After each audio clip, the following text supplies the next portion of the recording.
یہ بہترین سوال ہے، اور یہیں سے اس چکر کا سب سے طاقتور اور پوشیدہ حصہ سامنے آتا ہے۔ یعنی یہ صرف اشارے، معمول اور انعام کی کہانی نہیں ہے، کچھ اور بھی ہے۔ جی، اور وہ ہے خواہش، کریونگ۔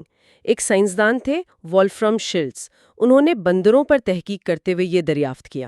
اچھا۔ جب انہوں نے بندروں کو جوس پینے کی عادت ڈالی تو انہوں نے دیکھا کہ کچھ عرصے بعد بندر کے دماغ میں خوشی کا کیمیکل یعنی ڈوپامین جوس ملنے پر نہیں تو پھر کب؟ بلکہ اشارہ دیکھنے پر ہی خارج ہونے لگتا تھا۔ اس کا دماغ انعام کی توقع کرنے لگا تھا۔ اچھا۔ یہ توقع، یہ پیشگی خوشی کا احساس ہی خواہش ہے، اور یہی عادت کے چکر کو چلاتی ہے۔ تو یہ خواہش ہی ہے جو ہمیں اس معمول پر عمل کرنے پر مجبور کرتی ہے۔ اس کی کوئی حقیقی زندگی سے مثال ہے؟ کتاب میں پیپسوڈنٹ ٹوتھ پیسٹ کی شاندار مثال دی گئی ہے۔ 20ویں صدی کے شروع میں زیادہ تر امریکی دانت صاف نہیں کرتے تھے۔ واقعی؟ جی، یہ ایک غیر ضروری کام سمجھا جاتا تھا۔ کلاڈ ہاپکنز نامی ایک ذہین ایڈورٹائزر نے لوگوں کو دانت صاف کرنے کی عادت ڈالنے کا چیلنج قبول کیا۔ اس نے ایک اشارہ بنایا، دانتوں پر موجود فلم، اور ایک انعام دکھایا، ایک خوبصورت دلکش مسکراہٹ۔ لیکن یہ تو بہت سی کمپنیاں کرتی ہیں۔ اس میں خاص بات کیا تھی؟ خاص بات ٹوتھ پیسٹ کے اجزاء میں تھی۔ پیپسیڈونٹ میں کچھ ایسے کیمیکل تھے جن سے مسوڑوں میں ہلکی سی جھنجھناہٹ اور ٹھنڈک کا احساس ہوتا تھا۔ تو اس سے کیا ہوا؟ اس احساس کا دانتوں کی صفائی سے کوئی تعلق نہیں تھا، لیکن لوگوں کو یہ احساس اچھا لگنے لگا۔ وہ اس صاف ستھرے جھنجھناہٹ والے احساس کی خواہش کرنے لگے، اور یہی وہ خواہش تھی جس نے لاکھوں لوگوں کو روزانہ برش کرنے کا عادی بنا دیا۔ یہ تو کمال ہے۔ یعنی ایک پروڈکٹ اس لیے کامیاب نہیں ہوا کہ وہ کام کرتا تھا، بلکہ اس لیے کہ اس نے ایک احساس کی خواہش پیدا کی۔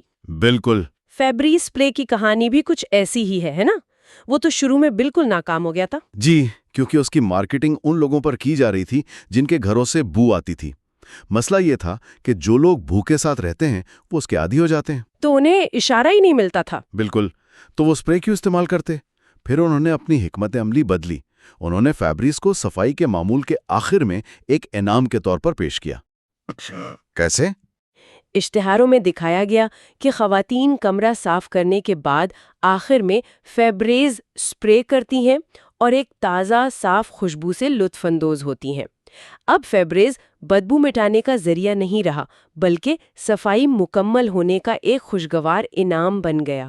اور لوگوں نے اس تازہ خوشبو کے احساس کی خواہش کرنا شروع کر دی۔ جی، اور فیبریز اربوں ڈالر کی پروڈکٹ بن گیا۔ ٹھیک ہے، تو نئی عادت بنانے کے لیے اشارہ، معمول، انعام اور پھر اس انعام کی خواہش پیدا کرنا ضروری ہے۔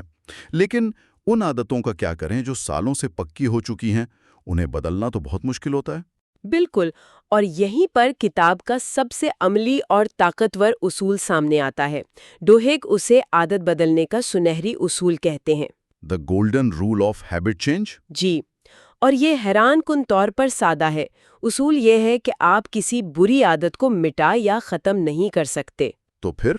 آپ صرف اسے بدل سکتے ہیں۔ بدل سکتے ہیں؟ اس کا کیا مطلب ہے؟ اس کا مطلب ہے کہ آپ کو عادت کے چکر میں سے اشارہ اور انعام وہی رکھنا ہے، لیکن درمیان میں موجود معمول کو کسی نئے بہتر معمول سے تبدیل کرنا ہے۔ اچھا، تو خواہش وہی رہے گی لیکن اسے پورا کرنے کا طریقہ بدل جائے گا۔ بالکل۔ اس کی سب سے مشہور مثال الکوہولکس انونیمس یعنی AA کی ہے۔ ہاں، جو شراب چھڑانے والا پروگرام ہے۔ وہ اسے کیسے استعمال کرتے ہیں؟ دیکھیں، AA نے یہ سمجھا کہ لوگ صرف نشے کے لیے نہیں پیتے، وہ تناؤ سے نجات، سماجی تعلق یا جذباتی سکون کے لیے پیتے ہیں۔ یہ ان کے انعام ہیں اور ان کے اشارے ہوتے ہیں، جیسے کام پر برا دن گزرنا یا تنہائی کا احساس۔ صحیح۔ AA شراب پینے کے معمول کو ایک نئے معمول سے بدل دیتا ہے۔ جب وہی اشارہ ملے تو شراب پینے کے بجائے کسی میٹنگ میں جائیں یا اپنے اسپانسر کو فون کریں۔ لیکن میں یہاں تھوڑا شکی ہوں، کیا یہ واقعی اتنا آسان ہے؟ مطلب تناؤ محسوس ہونے پر شراب پینے اور کسی سے فون پر بات کرنے سے ملنے والا سکون کیا ایک جیسا ہو سکتا ہے؟ یہ ایک بہت ہی اہم نکتہ ہے۔ شروع میں ظاہر ہے نیا انعام کمزور محسوس ہو سکتا ہے، اور یہیں پر عادت بدلنے کے عمل کا ایک اور اہم جز سامنے آتا ہے: یقین، بلیف۔ یقین؟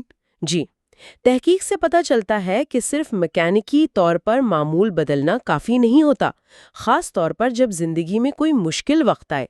تبدیلی کو مستقل بنانے کے لیے آپ کو یہ یقین کرنا ہوگا کہ تبدیلی ممکن ہے۔ اور یہ یقین کہاں سے آتا ہے؟ اکثر یہ یقین کسی گروپ یا کمیونٹی کا حصہ بننے سے آتا ہے۔ اے کی کامیابی کی ایک بڑی وجہ یہی ہے۔ جب لوگ اپنے جیسے دوسرے لوگوں کو بدلتے ہوئے دیکھتے ہیں تو انہیں یقین آنے لگتا ہے کہ وہ بھی بدل سکتے ہیں۔ اچھا، ایک طرح کا اجتماعی یقین۔ جی، اور یہ سپورٹ سسٹم انہیں نئے معمول پر قائم رہنے کی طاقت دیتا ہے۔ ہم نے انفرادی عادتوں کی بات کی، لیکن لیزا ایلن کی کہانی پر واپس چلتے ہیں۔ ان کی تو ایک عادت بدلنے سے سب کچھ بدل گیا تھا۔ کیا کچھ عادتیں دوسری عادتوں سے زیادہ طاقتور ہوتی ہیں؟ جی بالکل، کتاب میں انہیں بنیادی عادتوں یا کی سٹون ہیبٹس کہا گیا ہے۔ کی سٹون ہیبٹس یہ وہ عادتیں ہیں جو ایک زنجیری رد عمل شروع کرتی ہیں اور غیر ارادی طور پر زندگی کے دوسرے حصوں کو بھی بدل دیتی ہیں۔ یہ چھوٹی جیتیں، اسمال ونز پیدا کرتی ہیں جو خود اعتمادی کو بڑھاتی ہیں۔ کتاب میں اس کی ایک بہت ہی غیر متوقع مثال ہے، ایک بڑی ایلومینیم کمپنی الکوا کی۔ جی، الکوا کی جب 1987 میں پال اونیل اس کے نئے CEO بنے تو انہوں نے سرمایہ کاروں سے اپنی پہلی تقریر میں منافع یا پیداوار کی کوئی بات نہیں کی۔ تو پھر کس چیز کی بات کی؟ انہوں نے صرف ایک چیز پر بات کی، کارکنوں کی حفاظت۔ یہ تو وال اسٹریٹ کے لیے بہت عجیب لگا ہوگا۔ بہت عجیب۔ سرمایہ کاروں نے سوچا کہ یہ شخص کمپنی کو ڈبو دے گا، لیکن اونیل جانتے تھے کہ حفاظت ایک بنیادی عادت ہے۔ وہ کیسے؟ سواری نظام کو سمجھنا اور بہتر بنانا پڑا۔ حادثات کیوں ہو رہے ہیں اس کی وجہ جاننے کے لیے انہیں مشینوں کو بہتر بنانا پڑا، کارکنوں کو بہتر تربیت دینی پڑی، اور سب سے اہم مینیجرز اور ورکرز کے درمیان رابطے کو بہتر بنانا پڑا۔ اچھا، تو حفاظت پر توجہ دینے سے دوسرے نظام خود بخود بہتر ہونے لگے؟ بالکل، ایک نیا نظام بنایا گیا کہ جیسے ہی کوئی حادثہ ہو، یونٹ کے صدر کو 24 گھنٹے کے اندر اونیل کو رپورٹ کرنا ہوگا اور اسے روکنے کا منصوبہ پیش کرنا ہوگا۔ اس ایک اصول نے کمپنی کے اندر رابطے کا پورا ڈھانچہ بدل دیا۔ تو بیوروکریسی ختم ہو گئی؟ جی، اور اچھے آئیڈیاز نیچے سے اوپر تک تیزی سے پہنچنے لگے۔